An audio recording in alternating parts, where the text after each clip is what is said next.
Hi YouTube, my name is Alias. I am doing another YouTube video today.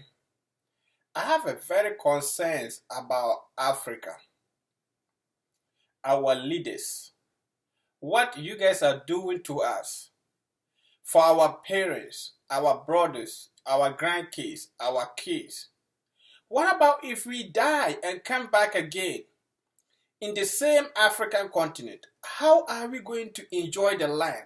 How are our life going to be? You guys are selling us.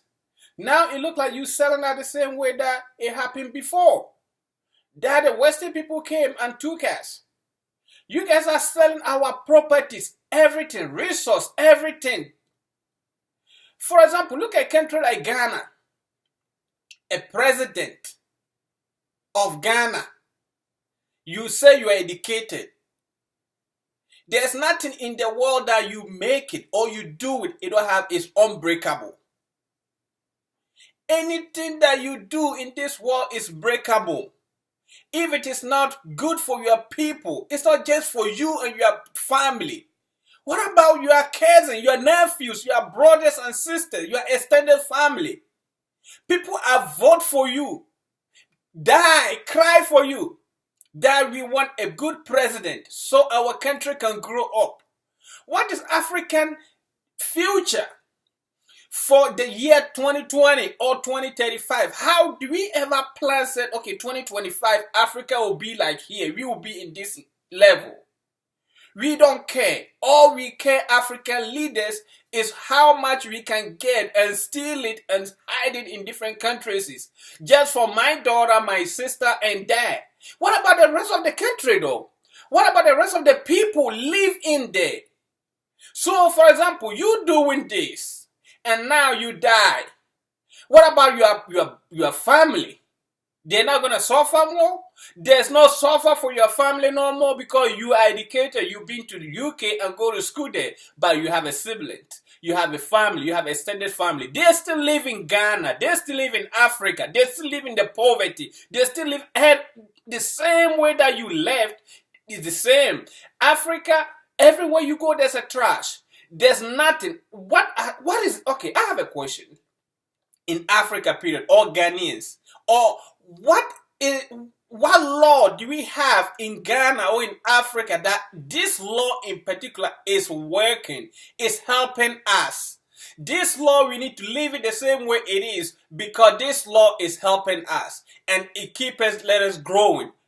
Do we ever have a thought, said, okay, this year we go on all the schools to see all the smart kids and pay for their school fees, keep them special because they are the future of the country. They know because they call them smart kids. So this they call it special needs. Do we have something like that? We don't have no special need in Africa, period. Or in Ghana, we don't have no special need. Because some kids was born to be a talent, to be a star, to be a somebody for future. But we just came, begged our moms and grandpas to vote for you. After we vote for you, say, oh, that's it.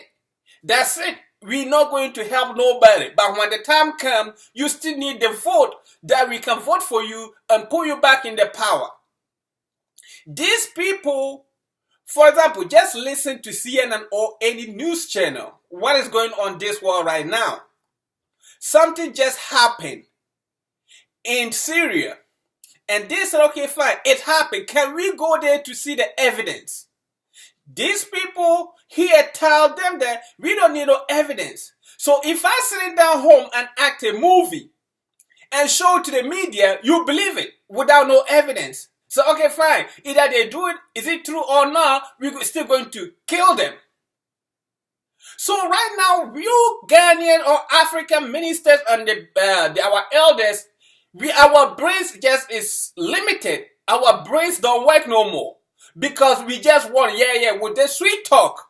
Have you ever think about 30 years to come?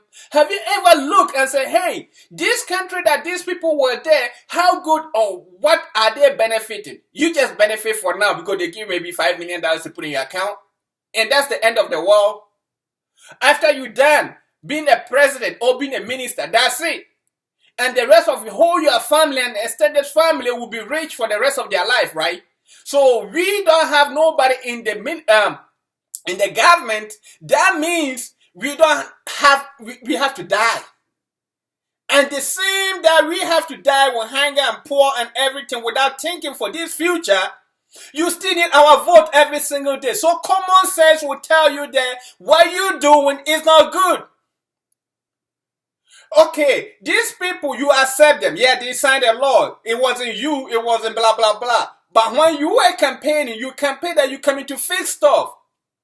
I am not here to condemn nobody, but I'm here to tell our elders and the ministers that we should grow up. We should get up where we are and think twice for the next 100 years to come. Whoever tell you that this world will be ended? There's nobody never die and say, hey, there's a heaven somewhere. When you die, I guarantee you 99.9% that when you die, your soul come back. Everywhere you are, either you black, you come black. So if you do these evil things to harm your people, you will come back and face the same consequences. You've been in advanced country for so long. You know that these people, they are building their country. Even somebody who is 90 years old and they're strong, they're still working for their grandkids so they can spend it. So as soon he die and come back, he can live good. He or she can live good again. But we are condemning our country. So the story I was saying is, okay, then we're going to believe them. So we're going to bomb them. So now you accept these people in Africa or in Ghana. And then if we do something wrong, or regardless, we didn't do nothing wrong, and it's what we were doing or what we're doing is not going to benefit them, what do you think they're going to do? Because now it's a sweet talk and they pay you, they bribe you.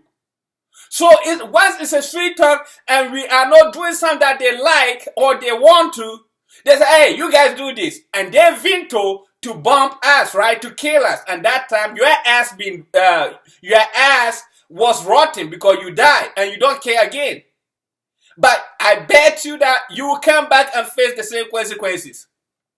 So what I'm saying is we are not condemning, but let's grow up. Africa been sleep a lot and we've been sleeping for so long. Let's grow up. Look at other countries. If you have a child and you want to advise your child, you say, hey, this guy's son do this good, so let's follow their steps, right? So why we Africa or Ghanaians are going back every day? We are going backwards and the people are just going forward. Why do we have to go backwards? Why we can't stand for ourselves? Why we can't stand for ourselves? There's no any black country or black continent that you say, hey, this country right here, it is doing good. They are not there to help you. Kwame Nkrumah said he signed a contract for the gold mine for good 100 years. And there's no man having two balls, being a man enough and say, hey, this is our land, so we need to break up the contract or we need a new good deal so we can benefit too. These people be digging this gold for so long and we just shut the fuck up. We just shut up. Sorry for my language because I'm so mad and I'm not going to use it anymore. Because we just shut up and there's no government. If you talk in Africa and you're a kid, you get killed. Or the police will come to you or they will send somebody just to kill you, right? But if you say we have freedom of speech and we are practicing democracy, why can't we let our voice heard and our leaders can grow up? I think we should, before you can be a minister, you need to travel to go outside country, live there, not to go live there as a represent like you respect. Sorry to say, you are there for government appointees.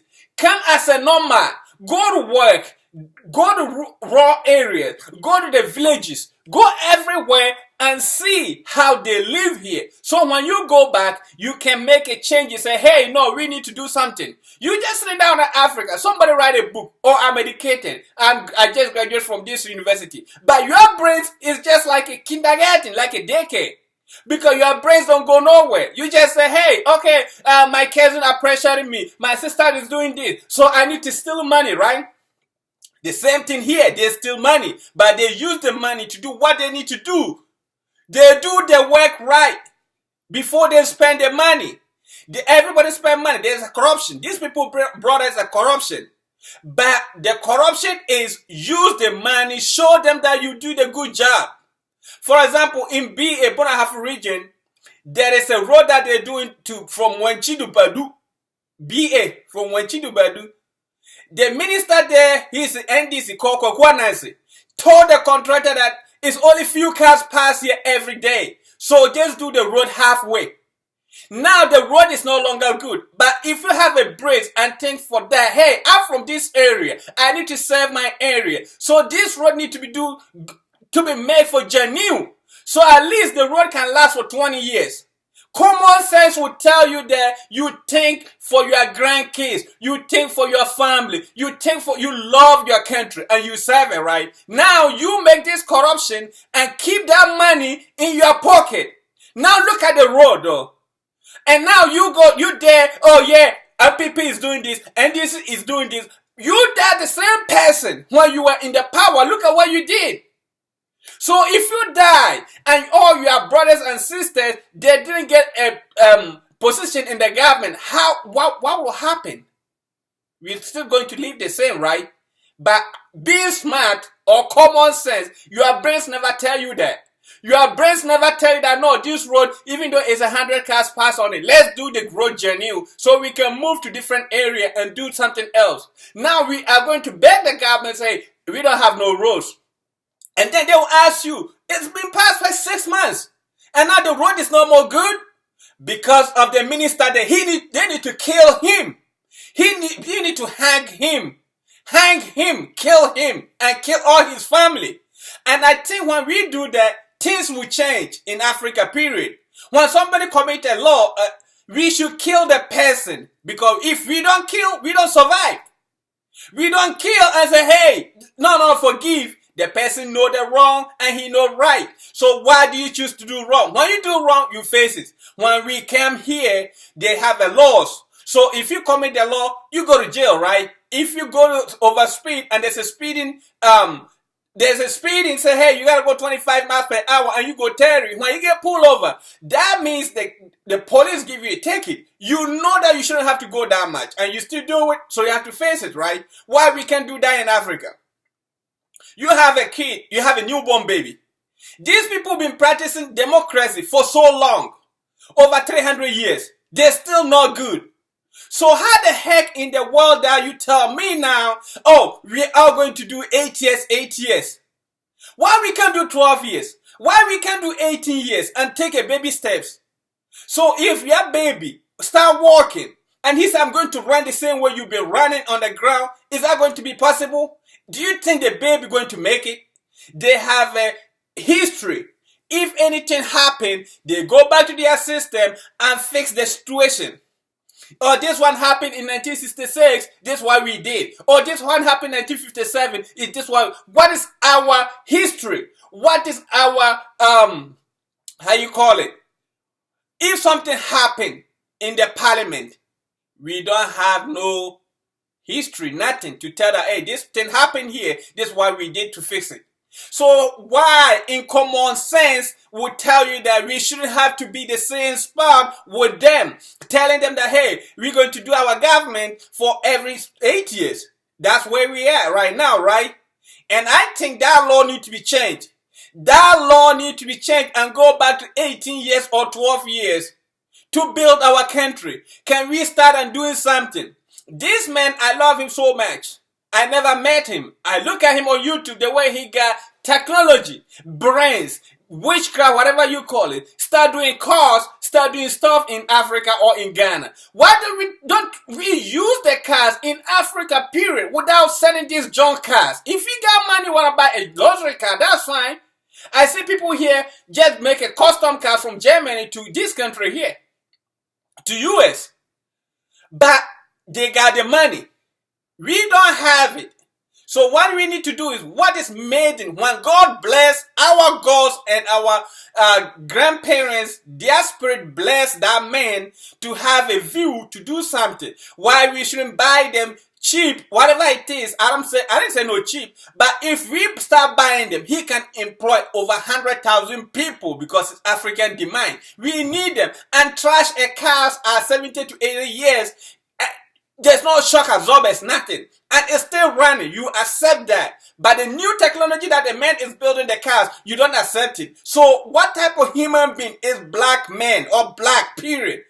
All over the world, it doesn't matter where you are. The black people, our brains, I just want to know what is in our brains. What is in our brains? What is, I don't know. What is it? What is it? The whole world, everywhere black men, their brain is limited. And I know for sure that our brains is unlimited. How is other people, their brains is not unlimited though? Now they're making a car, automatic car, like you sitting down there and the car is driving you. That's not a witchcraft though. That's a technology. They make drones that fly for over so many long without no engine. Oh, that's not a witch, it's a technology. We can call you in Ghana or in Africa, everywhere, and you listen without no cord connected. That's a technology. But when we're doing something in Africa, that's a witchcraft. Who tell you that it's a witch? Witch is something which is not good, right? That's how you believe. But it's a spirit. It's there for us to use. But so if African men don't have enough brains to use your spirit and you use it to destroy, then we need to grow up. I am pleading all African leaders that we should grow up. We should get up where we are and quit being selfish, because what you do, it come back again. What you do, the world is turning around. So whatever you do, either you don't face the consequences, your parents are going to face it, your kids, your family are going to face it. So we should think right and help for the generation to come. It's not like you're going to say that and say, yeah, I'm going to be corruption. Somebody spend this or somebody steal this money. You do that too. You do that too. All your 200-something-thousand ministers, some 260 ministers that you have, even America itself don't have a 260 ministers. They have 100 in Congress. The whole country are about 400-something million people. So what's the point that Africa is just Ghana is 25 million people and they have 200-something ministers. So the minister is coming, all his money that he have is $5,000. At the end of serving for 4 years, the minister saving $3 million. Is that right? Is that a minister thinking be a good citizen, to think for your country, to help your country? Why the government? I'm asking about all African government. We have a rich people in Africa, especially Ghana. We have a rich people in Ghana. Why we shouldn't allow them to do stuff? Why we shouldn't allow them to give them the construction, to give them to somebody can even supply the whole water in Ghana. And then at the end of the month, you pay him or we pay him. Or the road, you can give it to all different contractors. The same thing here. Every county have a contractor that you sign for it, you get paid, but your responsibility is to repair the road and keep going. But everything is government. Everything is government. I'm pleasing Ghana government. No matter what contract that you sign, or you didn't sign it, or they signed it 25 years ago, please do something about it. Because just listen what is going on right now. That these people are going to bump something that which is not true. So tomorrow, when you die, and something is not benefiting, every day they say, oh, our interest. Where is our interest? And there's one man in Ghana called, I don't even know his name. He's on YouTube saying that, oh, we have 3 superpowers in Ghana, in the world. Either we go to China, we go to US, or we go to Russia. Why we can be our own? Why we can stand firm and say, yes, we are there. We can do it too. Why do we have to go to people though? Why do we have to go join somebody and rely on somebody? So if you have a son and your son depends on you every single day, what will you tell them? Your son is 30 years old and without your decision, your son cannot do nothing. How will you feel? Okay, they came, the Western people came and they said, we're naked, we don't have nothing. We don't have nothing. So they are here to help us. 300 years now, we're still naked. There's nothing. We're still the same. And 300 years, the country of UK or US was the same thing like Africa. How did they able to build it? How did they able to succeed and survive and we still the same spot? Because black man, he don't move. It's like you cooking and you leave your stuff on the stove and turn it on high. If you don't go back, it'll burn and you burn your house. The same way black men are. I'm not saying that where my brains is. I travel. I see things. I travel. My eye open. We have a lot of people are here educated. But when they send them home to go teach our people, they say, well, oh, you just came, right? You think that you're smarter than us. Oh, you're little. Oh, you just 19 years old. They're going to kill you, right? Because they don't want to accept it. African, we don't ask questions. If I got Ghana president right now and ask a question that he cannot answer, he said, oh, that's stupid question. You just too young. But the people was born with brains. People was born to be more smarter than you. So you gotta take their ideas. That's why this advanced country, they keep on going because they have a special needs for the kids that are 100 times smarter than the president. But they listen to them. Because that's how the universe is. That's how the whole world is. We can be the same. Some might be better than some. Some might be very smart than some. So why don't we should use them to build our country? Why we should listen to our kids? You have the 5 kids at home. When they ask a question that is over your brains, you just, oh, shut up. What are you doing there? Why you ask questions? Why if your son don't ask questions, how can we get the answer? How can we get the answer though? I'm so sick in my belly. I don't want to go to work. I don't want to eat because I have a family in Africa and I love Africa because we are hard workers and we still coming here to be the same thing, working hard for some people to build their country. Our country is like a shithole. The same way the man said, he's 100% that Africa is a shithole because Barack Obama said, Africa, use your brains. It's up to you. Why we shouldn't use our brain? We're sitting down there and they kill our president. About 6 years ago, the same thing happened. They killed one of our presidents who is willing to help Africa, who is willing to help us. But we being selfish to the point that when they go African Oil Union, I don't know what they're going to talk about. They never think about anything will help Africa. They never come without no any solution. Where our brains are, wake up African ministers and the president. Wake up and do something for the country. We're sick of tired of Africa that every day we die for poverty. Every day we die for cholera. Every day we don't have a light. We don't have a solar. We have a solar for the whole Africa that it can supply the rest of the world. But we can't make a solar panel. We can't even afford to let somebody to make a solar panel for us. So we don't have electricity. We have the Africa. If you ask any scientist, will tell you the rainfall in Africa that give the whole world good oxygen to breathe. So if Africa don't have no rainfall, the whole world will be fucked up. I'm not lying. Look it up. Ask any scientist, they will tell you that I am not lying. But a country that we were blessed to the point that even where you sleep, if you plant any food or cassava or whatever, it will generate and you can get food right there. And we're still dying for hunger. We're still dying for poverty. We're still dying begging people for their taxpayers. We're still dying for the fundraise because Africa, we just think of our belly. Please, Africa, do something. This is end of my YouTube right now. But if you love my YouTube, please subscribe. I am so serious and pain because we're sick of it. If you see our people that they brought here 100 years ago or 200 years ago, the same way they treat them. The same way everywhere black men live, there's no peace. It's trashy. We don't clean. African men or African people, we so filthy. We nasty. We don't know how to be sanitation, nothing. So I'll come back again, and my name is Alias. Thank you for your